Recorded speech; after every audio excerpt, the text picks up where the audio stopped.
Ever wonder why your perfectly sized div suddenly breaks your layout when you add padding? The answer is in the box model, and border box is your solution. By default, CSS uses content box sizing.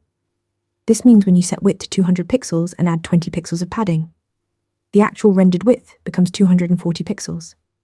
The padding and border add to your specified dimensions. With box sizing border box, those 20 pixels of padding are included inside the 200 pixel width. The total size stays exactly what you specified. Your padding and border eat into the content area instead of expanding outward.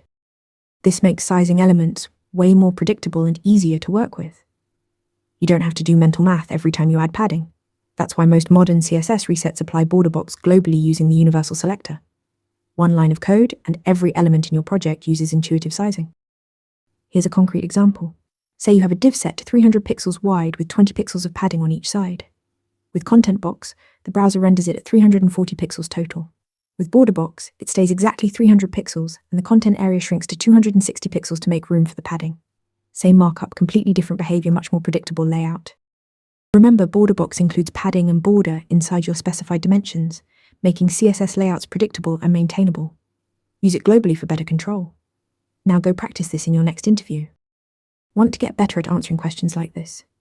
With Interview Mentor, you practice real interview questions out loud. You get personalized feedback and a grade on every answer, and you can track your improvement over time.